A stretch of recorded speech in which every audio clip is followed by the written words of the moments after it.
देखिए, अगर जमीन विवाद में मारपीट होता, अक्सर लोग क्या करते हैं, मारपीट करने लगते हैं। लेकिन ऐसा नहीं है कि मारपीट अगर आप करेंगे तो आपको सजा नहीं होगा। मारपीट अगर करेंगे जमीन विवाद में भी तो आपको सजा हो सकता है। बहुत ऐसे मामले हैं जिसमें 3 साल और 2 साल है ना तक का सजा हुआ है।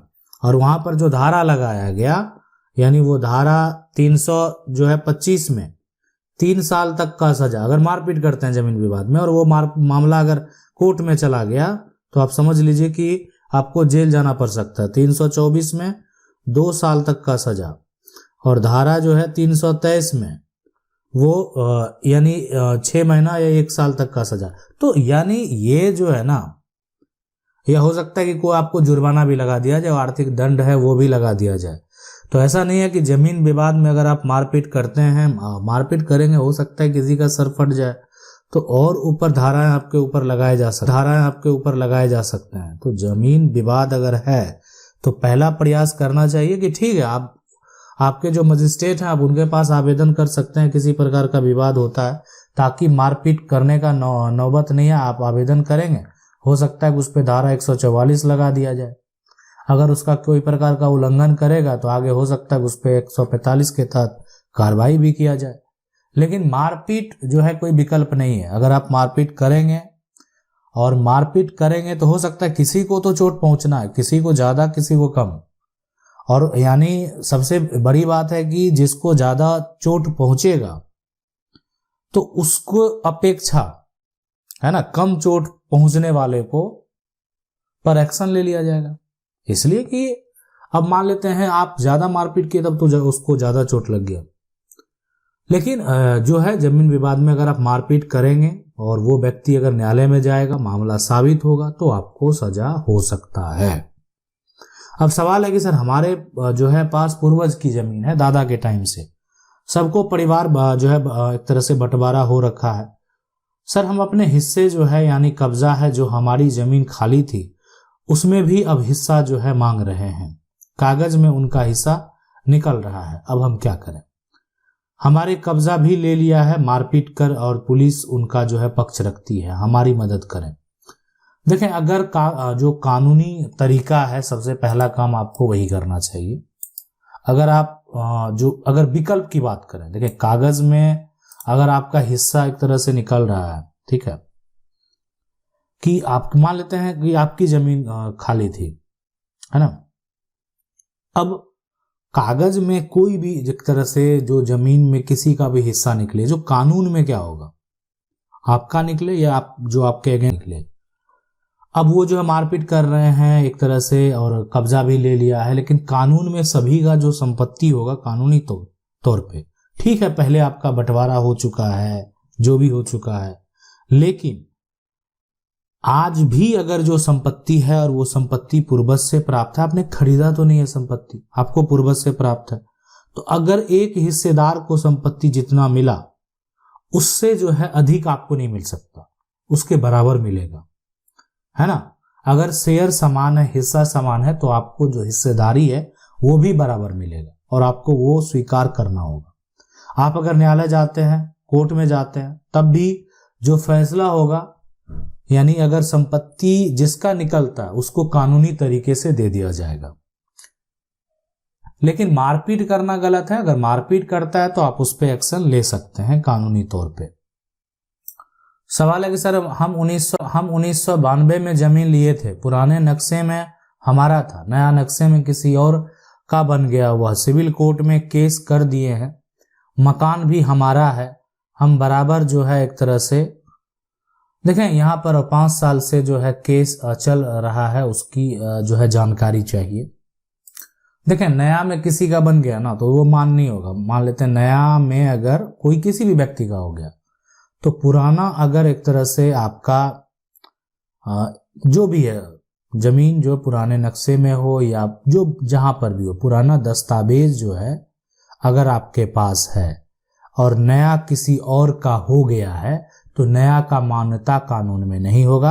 आप मकान बनाकर भी रह रहे हैं, ठीक है, केस चल रहा है, केस का रिजल्ट आने दीजिए, लेकिन जो है केस का फैसला भी आपके पक्ष में होगा। देखें कि यहां पर आपके पक्ष के गवाह भी आपको लेकिन यहां पर आप दस्तावेज आपका मजबूत है, इसलिए कि पुराना जो इंफॉर्मेशन है, पुराना जो दस्तावेज है वो सारा आपके पक्ष में है और उसी से नया बना है, तो उसमें त्रुटि हो गया जो किसी और का बन गया। सवाल है कि सर मेरे दादा के नाम से जमीन है और मेरे दादा 2 शादी किए हैं, एक के नाम पर जो जमीन, तो एक का जो बेटा है वो 2 है और दूसरी दादी के नाम पर जमीन नहीं है, दूसरी दादी का 1 है, तो किस किस को मिलेगा? देखें यहां पर सभी का समान अधिकार होगा, इसलिए कि जमीन जो है जो संपत्ति के उत्तराधिकारी हैं तो उनके अगर 2 बेटे हैं तो ऐसा नहीं है कि 2 वाला जो है आधा आधा हो जाएगा, कि इसलिए कि 2 पत्नी है ना, एक 50% एक पत्नी को और 50% एक पत्नी को, अब उसके जो बच्चे हैं वो 50% लेंगे, बिल्कुल ऐसा नहीं होने वाला। सभी का समान अधिकार होगा, सभी को जमीन जो है वो बराबर प्राप्त होगा, यानी इसके 3 हिस्से लगेंगे, एक का जो 2 है और दूसरा का जो 1 है, तीनों मिलाकर, इसलिए कि तीनों उन्हीं के उत्तराधिकारी हैं। लेकिन यहां पर जो एक सवाल है, ये तो एक हो गया, लेकिन यहां पर एक जो है कि जो दूसरा दादी के नाम पर जमीन नहीं है, अब अगर ये जमीन जो पहले दादी होंगे उनके नाम पर खरीदा गया होगा, है ना, खरीदा गया होगा, तो उस केस में इसके सिर्फ जो पहले दादी के नाम खरीदा गया है तो उसके 2 हिस्से होंगे, इसलिए कि वो उनकी मां के नाम का संपत्ति है, जो उनके बच्चे होंगे वही उस संपत्ति के हकदार होंगे। सवाल है कि सर मेरा दादाजी 70 साल पहले जमीन खरीदा था, केबाला में खाता नंबर सही है, नंबर सही है, चौहद्दी सही है, रकबा सही है, लेकिन प्लॉट नंबर जो है वो गलत है, 1698 की जगह 1692 लिखा गया है। अब सामने वाली पार्टी को जो है कानों कान आवाज पहुंच रही है कि मेरा जमीन में प्लॉट नंबर गलत है, अब मुझे क्या करना चाहिए? देखिए सबसे पहले ये पता करना चाहिए क्या 1692 वाला जो नंबर है ना, वो नंबर यानी जो 1692 वाला जो नंबर है वो नंबर जो है विक्रेता के जो एक तरह से जमीन का रिकॉर्ड है उसमें मौजूद है कि नहीं है। अगर नहीं है ना, तो और अच्छी बात है, अगर है ना, तो थोड़ा सा समस्या है, लेकिन फिर भी यहां पर जो है आपका चौहद्दी सही है, आपका कब्जा सही है, मतलब कब्जा आप 1698 के आधार पर है और उसी आधार पर आपका चौहद्दी भी है, खाता नंबर सही है, तो आप क्या करेंगे, इसको सुधार के लिए सिविल में केस फाइल कर देंगे। ठीक है, कहने की 70 साल पहले की बात है, अब 70 साल पहले की बात है और इस प्रकार का त्रुटि है तो सुधार तो होगा। अगर ये नंबर जो है नहीं है उन विक्रेता के पास, तब तो साफ साफ होगा कि ये 98 ही होगा, है ना, और वो बाय मिस्टेक 92 लिखा गया, इजीली सुधार हो जाएगा। लेकिन अगर वो नंबर विक्रेता के पास है और विक्रेता ये कहे कि नहीं 1698 वाला नहीं है 1692 वाला है, तो थोड़ा समस्या है। लेकिन यहाँ पर पोजीशन और अगर चौहद्दी आपके अंडर में, आपके कब्जे में वर्तमान में है ना, वो सही है, आप 1698 वाले पे कब्जे में हैं और उसी का चौहद्दी जो है आपका दर्ज है, लंबे समय से कब्जे में है, आपके पक्ष के गवाह होंगे, तो आप केस जीतेंगे। सवाल है कि मान लो एक औरत के 3 बच्चे हैं और एक लड़का व 2 लड़की, उसकी माता की मृत्यु हो जाती है, उसके पापा दूसरी औरत लाते हैं, फिर जो शादी करके औरत लाई थी उनके बच्चे को घर से निकाल देते हैं, तो बहुत दुर्भाग्य की बात है। पिता वो सौतेली माँ जिसमें पापा सरकारी जो है नौकरी से रिटायर हो चुके हैं, सौतेली माँ की कोई कमाई नहीं है, तो इसके लिए कोई उपाय। अब देखें सीधी सी बात है कि जो औरत है और उनके 3 बच्चे हैं, एक लड़का और 2 लड़की, वो पिता के संपत्ति जो है उनको, जो पिता ने खरीदा होगा, तो उनको अधिकार है पिता की मृत्यु के बाद उस संपत्ति पे वो कानूनी अधिकार रखते हैं। अगर पिता ने खरीदा हुआ संपत्ति किसी को दे ना दे या वसीयत ना कर दे। लेकिन जो पैतृक संपत्ति है, मतलब पिता ने कुछ खरीदा नहीं, उनको भी अपने दादा परदादा से संपत्ति प्राप्त है, उस संपत्ति पे वो सभी आज से अधिकार रखते हैं। उनके जो 3 बच्चे हैं, तीनों का अधिकार होगा। और हम आपको बता दें, वो तीनों पिता के बराबर के हिस्सेदार होंगे। अगर जो दूसरी औरत लाते हैं, है ना, तो उस केस में मतलब जो औरत आती है ना, उनके भी बच्चे अगर हैं तो वो भी उस संपत्ति के का अधिकार रखेंगे, लेकिन वो भी बराबर का। ठीक है, तो यहां पर 3 हिस्सा तो लगना तय है। एक हिस्सा जो हो जाएगा वो पिता का हो जाएगा। अब दूसरी औरत से कोई अगर है बच्चा तो एक हिस्सा उसका भी होगा। तो एक पिता का शेयर होगा, उस बच्चे का होगा, बाकी 3 होगा अगर कोई भी पैतृक संपत्ति है। और वो कानूनी तरीके से अपने पिता से संपत्ति को पा सकते हैं।